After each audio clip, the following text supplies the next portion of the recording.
Hello everybody, good afternoon and welcome to the United Stand. This is your Erik ten Hag press conference reaction for the game against Brentford. Some quite interesting quotes coming out from Erik, and also a quite laughable piece that I've just seen from The Athletic talking about how Manchester United have made major progress in their scouting and recruitment department, which no doubt we can have a big laugh at. As I said, I think whoever scheduled that article has scheduled it wrong because April Fools was last Saturday. But we'll get into that. We've also got a little bit on the little bit of an update on the sale as well. But let's fly straight into what Erik ten Hag had to say. Some really big positive news. Manchester United have got the return of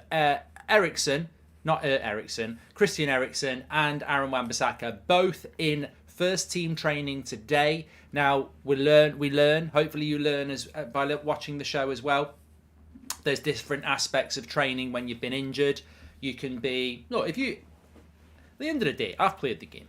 If you've twisted your ankle, broken your ankle, done ligaments in your ankle, first thing will be put your trainers on, do a bit of mobility. Second thing will be, right, let's take it up a level. Get in the gym. Start doing some running, start doing some cycling, start doing some manipulation of your ankle, see how it reacts. You're okay? Right, get your football boots on, get on the grass, start running around on the grass, start kicking a ball, start twisting, turning, do all that, okay? Next stage, right, start training with the lads. See how you hold up. And that's what Christian Eriksen's doing today. He's not back training in the gym. He's not back training on the grass on his own. He's back training with the lads. He's back training with the first team. So that's what Christian Eriksen has done today. Aaron Wan-Bissaka is different because Aaron Wan-Bissaka has been ill. But on Christian Eriksen, he's back. He's training with the first team. Obviously, he's not going to play against Brentford tomorrow. Only Ole Gunnar Solskjaer does stuff like that. And we all remember what happened with that. Harry Maguire played on the Friday, started against Leicester on the Saturday, played absolutely shit, and we got beat 4-2. So, yeah, we're not going to do that with Christian Eriksen. Is there a chance he could be involved against Everton? I hope so. It's a huge boost, this says Savage, who's one of our members, absolutely spot on. Yeah, I think it's very good news, as RJ says. Is there a chance he'll be involved against Everton? Ideally, you wouldn't involve him until Sevilla a week on Thursday, but depending on what the result is against Brentford and how Christian Eriksen... I mean, look, Ten Hag's words himself. He won't be involved tomorrow, but we'll see how he does after the training today and over the next few days, because ultimately he'll have trained today, he'll do work training tomorrow, he'll train Thursday, he'll train Friday, and ultimately, he might be on the bench for Everton. I don't know whether he will be involved against Everton. It might be too soon. Ten Hag can be quite clever about how he deals with injuries. I wouldn't be surprised if you found him on the bench on Saturday, just in case that we're struggling against Everton and you need somebody. So, yeah, but it's great news to have Christian Eriksen back. It's got to be worth a like on the video. Smash a like on the video. We've got to express something. I think it's great that he's back. I was a little bit worried about Eriksen, that he wouldn't be back until early May. I think we've got him back earlier than I thought. I mean, when was the injury? End of January. So to have him back, February, March, 2 months later. I think it's great news to have him back. I mean, we know we've got Casemiro coming back next week from suspension, but to have Christian Eriksen back in the mix is absolutely fantastic. So really, really pleased about that. And obviously Aaron Wan-Bissaka is back from illness as well. So he will be back involved tomorrow because it was just illness for him. Also, quite a lot to get through. He's actually, let's just talk about those two for a moment. Christian Eriksen, he said, what's it been like without Christian Eriksen, without Eric Casemiro? What am I on today? Yeah, we've really missed Eric Casemiro. Good old Eric. Erik ten Hag was asked about the absence of Casemiro and Eriksen. Too many Erics. So yeah, he basically said, look, they're two quality players. You're going to miss two quality players. Of course, you have games are decided in the midfield. Look, football's very simple. We talk about it all the time. How many times do we talk about... We were talking about it before the Newcastle game. This game will be won and lost in the midfield. And it was won and lost in the midfield. So when Erik ten Hag says, look, we've missed two quality players in the midfield and games are won and lost in the midfield, he's absolutely spot on. And we know this. We absolutely know this. So, but what he did say is we've got a squad and we've got to be able to win with that squad. And I think that's the next progression that Erik ten Hag will have realised in his first season at Manchester United is without Casemiro, without Eriksen, we are going to get beat by teams. We are going to struggle against teams. We didn't have Eriksen, we didn't have Casemiro against Fulham. We were very lucky. We didn't have Eriksen, we didn't have Casemiro against Newcastle. We got beat. We all knew when Casemiro got sent off against Southampton that was a problem, because we are nowhere near the team we are with Casemiro. And lo and behold, that could be a problem tomorrow night against Brentford and Everton at the weekend.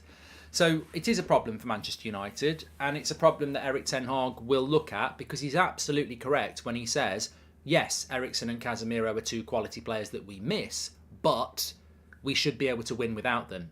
The problem at the moment is we're not capable of winning without them comfortably, and every game becomes a battle.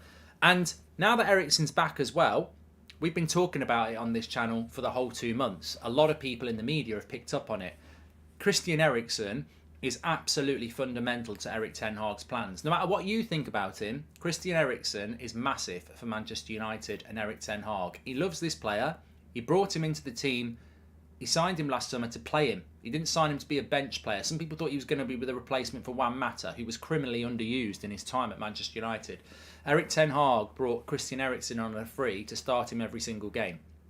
And he's pretty much done that. He's massively underrated and he's been massively missed. The reason he's been missed is because you look at the games and you look at the way that we transition from defence to attack.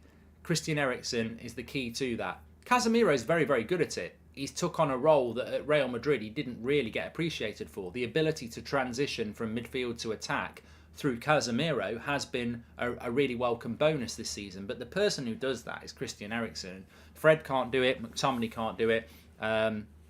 And we've massively missed Christian Eriksen. And I think if you drop someone like Christian Eriksen into the team on Sunday against Newcastle, all this talk about how poor we were at playing out from the back, well, I think a lot of that is to do with options and people who go missing. People think that Eriksen won't play next year and mad says, 100% Robert. I think Christian, for me, I look at the evolution of Manchester United's midfield, and I think it revolves around bringing another option in. Even if we get Frankie de Jong, I still think Christian Eriksen will play a lot. And people will go, how does that happen, Mark? How does that happen? Because it'll be Casemiro, de Jong and Bruno. It won't. It might be de Jong, Eriksen and Bruno. The next game, it might be Casemiro, Eriksen and de Jong. Like, I think it's about, he mentioned it today. It's the ability to win games when Casemiro and Eriksen aren't there. He needs somebody who can come in and give him more options. Honestly think we're getting battered against Brentford without Casemiro, says Skang. No, we've got to win, mate. And do you think Brentford will walk through as Mark Jack? No, I don't. I think if you watch the preview from last night, it explains it, but Brentford don't want the ball. So we will have the ball. We've got to use the ball well. I saw somebody mention that, it might have been Robert actually on Twitter, Robert McCormack on Twitter, it might have been him. He said that in the last game against Brentford, they targeted Martinez. They might do that again. Well, if Brentford's plan and Everton's plan is to target Martinez, then maybe drop Martinez into CDM, put Luke Shaw at left centre-back and put Malacia in. But I don't think he will do that. I really, really don't. Joshua says, do you think Eriksen is easily gunning for that number 10 role? Odegaard brings control to the number 10 for Arsenal. He plays a lot of risk-free passes, and their risk-free pass can still be a forward pass. He's a more controlled number 10, Odegaard. And I think Eriksen's a more controlled number 10. I always saw Eriksen as a number 10.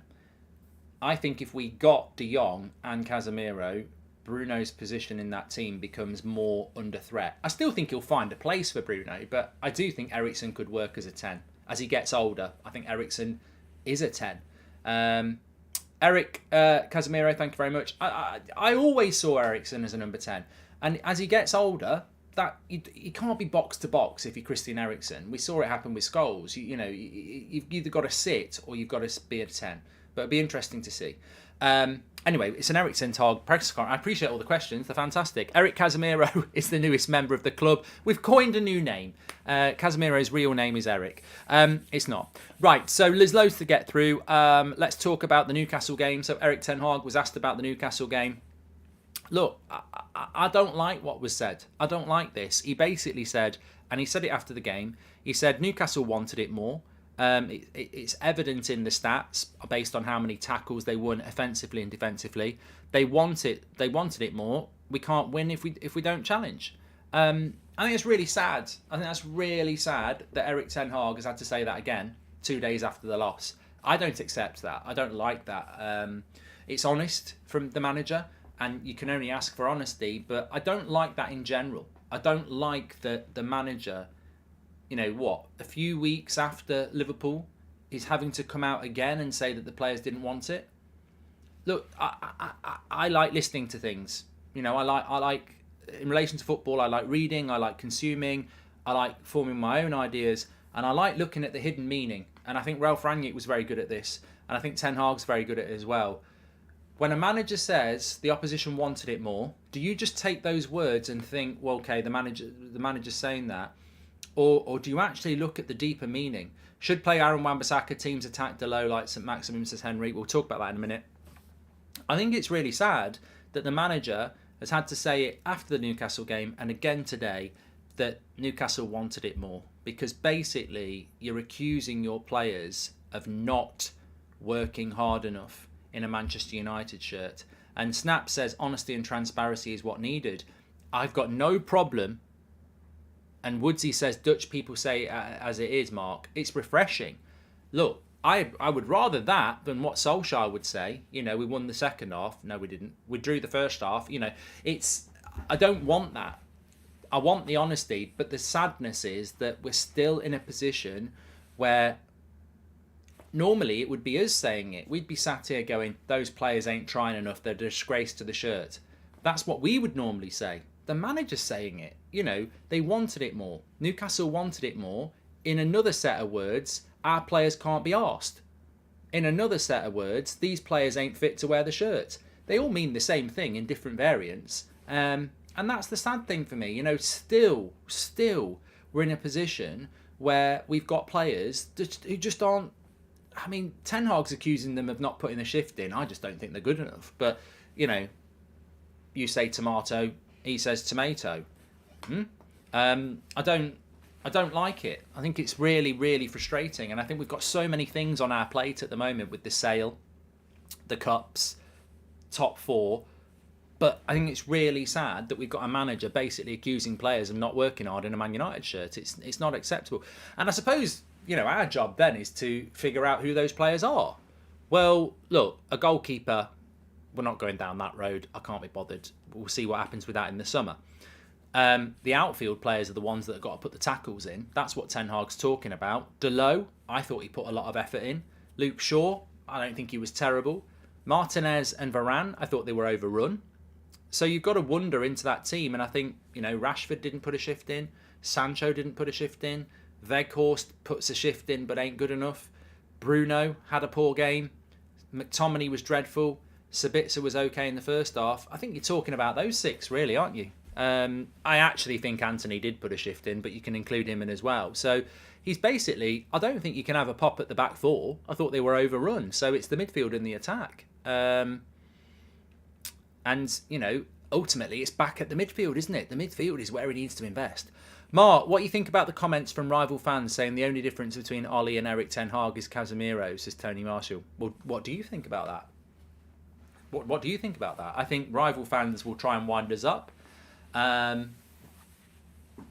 Look, Erik ten, there's a lot more. There's a lot more difference to it.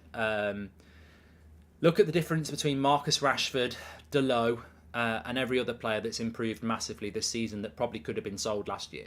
That's the difference between Erik ten Hag and Ole Gunnar Solskjaer. Erik ten Hag is a coach. Ole Gunnar Solskjaer was not a coach. Trophies is the difference between Erik ten Hag and Ole Gunnar Solskjaer.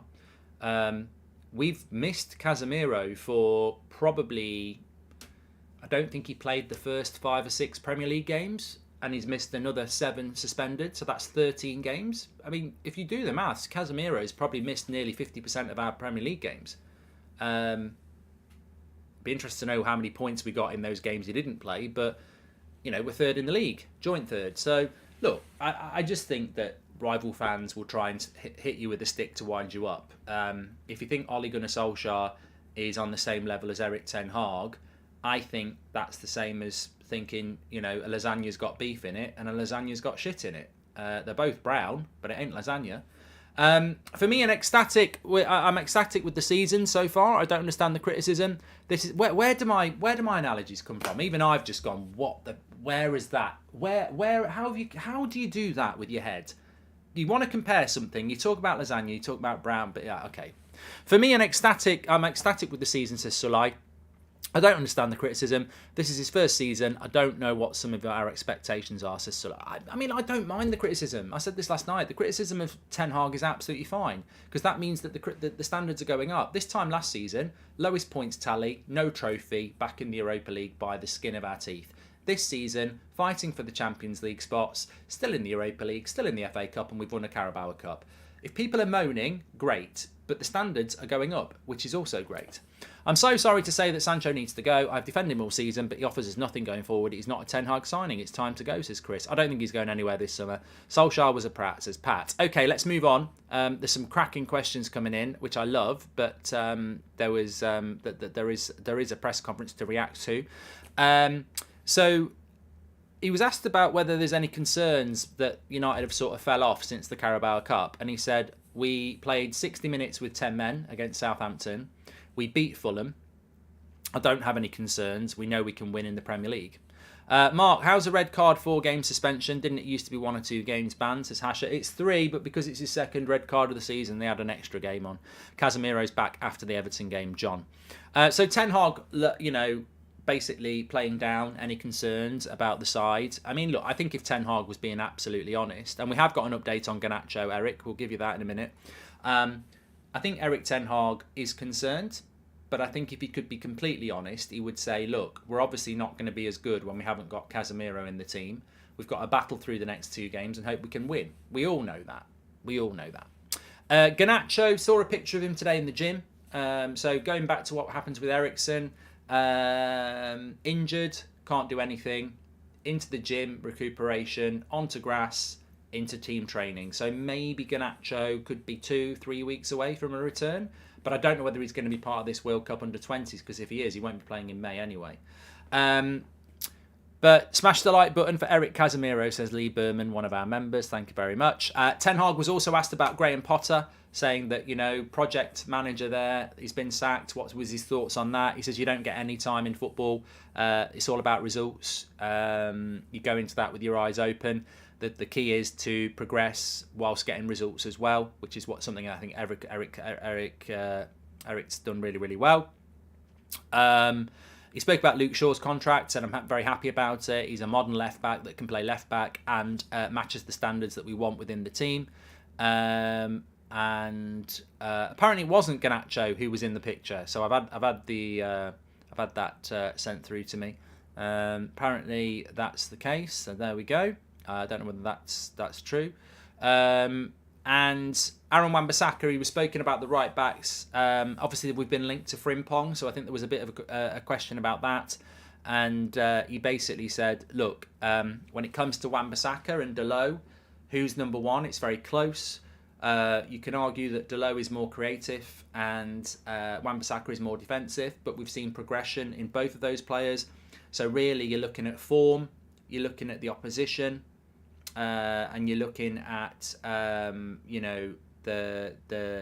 what else did I put down? You're looking at their fitness as well. So you're looking at opposition, form the players in, and the fitness of the player when he's picking between Dalot and Wan-Bissaka. So tomorrow, hopefully, he'll go with Dalot because we want to be more attacking, but I wouldn't be surprised if Wan-Bissaka comes in. Parna says Osman Ferguson, Felix Højlund, De Jong and Camavinga, Timber and Kim Min-jae, and Frimpong if Wan-Bissaka leaves. Those would be my 5 targets. Who would your 5 targets be? Okay, I see what you mean. Yeah. You put more than 5 targets there, though. I've got 3 targets, a striker, a midfielder and a centre-back, and I want them to be of real quality. So, there we go. But look, the Wan-Bissaka Dalot thing's interesting. As I said, I wouldn't personally be changing either of them in the summer. I'd be using the money for another position. I think we've got competition for, Ten Hag's completely evidenced that, hasn't he? We've got complete and utter competition based on opposition, form, and fitness. which means it's really close between those two right backs. So I don't know why you'd need to change that unless he doesn't think either of them are good enough. Kevin says we need a backup, both Eriksen and Casemiro next season. Almost a like for like, because they're so vital for our team. I'd love De Jong and Caicedo, says Kevin.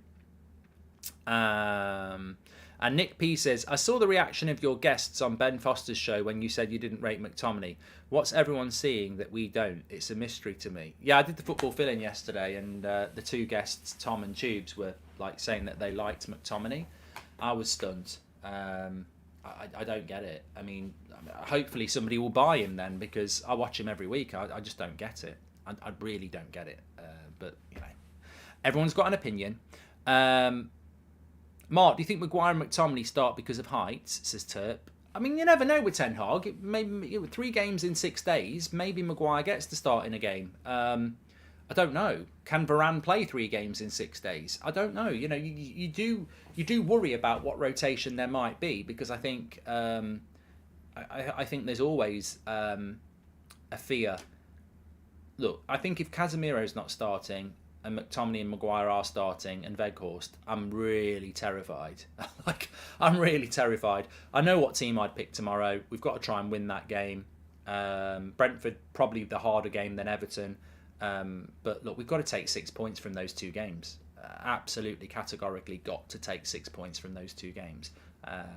And we will have a lot of ball. We'll have a lot of ball. I mean, I didn't check last night, but it'll be low. It'll be low.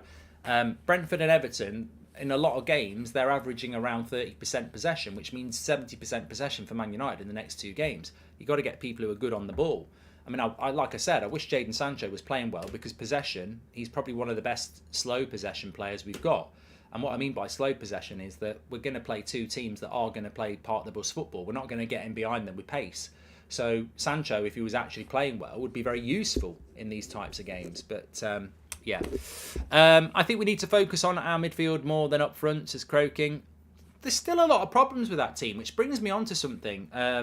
Somebody sent me this. There was an article in The Athletic, I think today or yesterday, saying that Manchester United's recruitment has improved massively or progressed. Or basically, it's spin. I don't know where it's coming from. I've seen a lot of this recently. It's almost because we're up for sale and we're approaching another summer that there seems to be a bit of, and you can't blame United for doing it really, there seems to be a bit of positive spin being put out there that our recruitment's massively improved under Murta and Arnold, and I don't think so. And this article goes back referring to the days of Sir Alex. This is not I don't think so, by the way. I know so.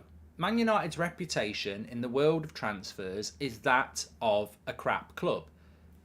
It's been known for years. We've spoken about it years on here. I know agents, I know journalists, and everybody knows this. Everybody knows it. You can speak to any ex-player, you can speak to any journalist close to Manchester United, you can speak to any agent, and they will say Man United's reputation in the transfer market is very poor. People see them coming, they know they can take them for a ride, and other clubs know if they're competing against Man United, they will win. So this progression that United have made is a falsity. It's not real. It's a myth. And articles being written about the improvement in our recruitment and scouting are a nonsense. There are not. Maybe there has been some improvement, but it's still nowhere. Look, maybe it is better than it was under Sir Alex, but it's still dreadful. You know, talk about 50 Shades of Grey. 50 Shades of shit. That's what our recruitment's like, because there's been so many examples of bad deals. It's one of the biggest jobs the new owners got when they come in. So we can get spun around about how we're really good at recruitment, but we're not. We're really not. January's just happened. That was a bloody joke. The only reason people haven't moaned about January is because we're up for sale. We can't spend anything, but it was still a joke. Last summer, let's not forget, we got some good players. Eriksen, Martinez, Malacia, Casemiro, Anthony. Very happy with those 5 players. But you know, it's not just about the signings. Let's have a look at how it happened. In June, in middle of June, in late June, the transfer window has been open a month. We're not worried. We're not going to listen to hysteria online. We know what the plan is. And the plan was we're not buying anyone until we buy De Jong. We never even bought De Jong. And at the end of June, they shit themselves. They brought Michael Keane's brother in, who's a lawyer, as an interim lawyer to help with transfers. Malacia came in. That was rushed and very late. He was just about to sign for Lyon. We overpaid on Ericsson. Was a free transfer that we didn't even get done till the middle of June. Martinez we overpaid for middle of July. End of July Martinez. Neither of them went on the tour. And at the start of the season, when the season started, we had Malacia, Ericsson and Martinez. That was it.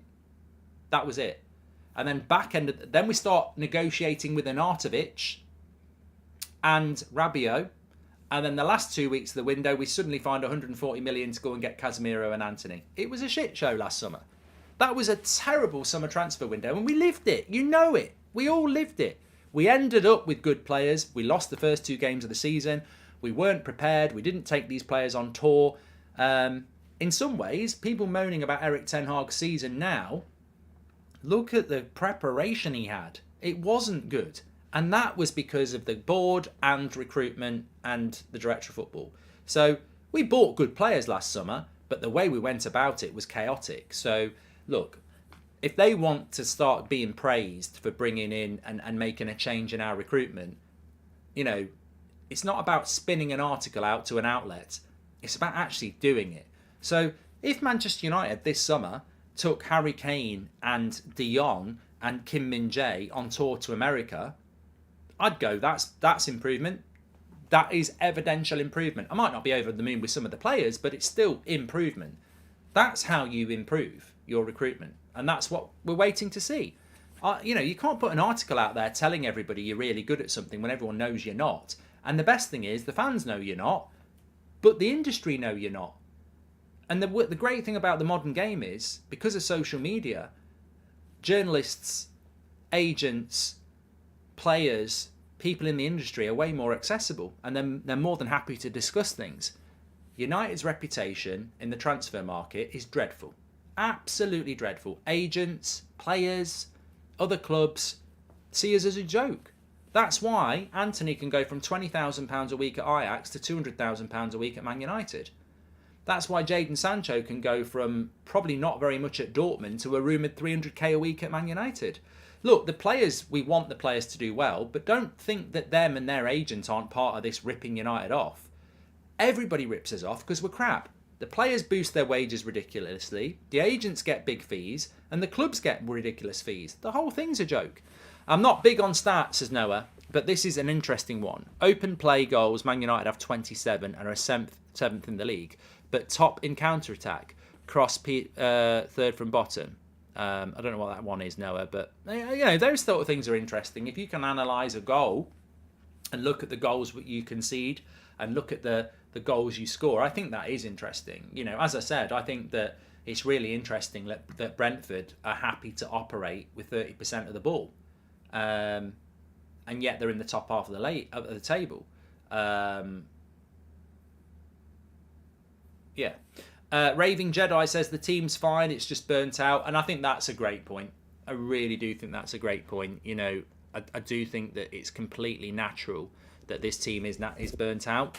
It's something I've got to apologise for, because it's something that I haven't actually spoken about as much as maybe I should have done, in the sense that I used to talk about it all the time. I used to say there's absolutely no way that we're going to get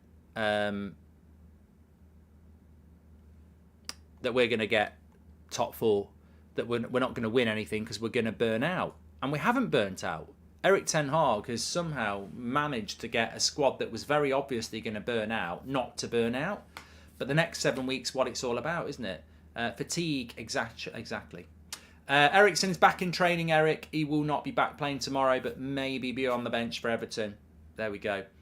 Stu says burnt out is an excuse. I don't think it is an excuse, Stu, because what Man United have done since Christmas is unprecedented. We've played a game every 3.5 days from December the 27th to the end of March, and now we've got to do it again. Plus the season started at the start of August and we were playing virtually 3 games a week. It's an unprecedented, and there's been a World Cup. The load on some of these players is ridiculous. It's not an excuse, but it can't be an excuse now. We've got the last 7 weeks of the season. We've just got to go and get it. We've got to go and get it. And to be fair, a lot of players have had a good week or two off in the last 2 weeks. So it's not an excuse, but it is an excuse, if that makes sense. It's been a hard season. But I think in the next 7 weeks, we can't use that as an excuse. We've got to go out there and deliver. And, you know, you've got people like Eriksen coming back from 2 months off. You've got Casemiro, who's had, going to get another couple of weeks off. Most players, Rashford's had 2 weeks off. Most players in that team have had a bit of break now. So we've just got to get our heads down and go for it, starting with Brentford tomorrow. Anyway, thanks everyone for watching. I am on Twitch this afternoon, by the way. I know I wasn't on yesterday, but I am today. So I'll be on Twitch around 3 o'clock today, on Goldbridge TV on Twitch. So tune in for that, for a bit of United Career Mode. And we're live on 4 o'clock. We've got a 4 o'clock show today, actually, in the studio. So watch out for that. I'm doing Chelsea versus Liverpool tonight, so there's no 8 o'clock show. I'll be live on That's Football for Chelsea Liverpool tonight. So tune in for that one. And I'll speak to you all in a bit. Thank you very much for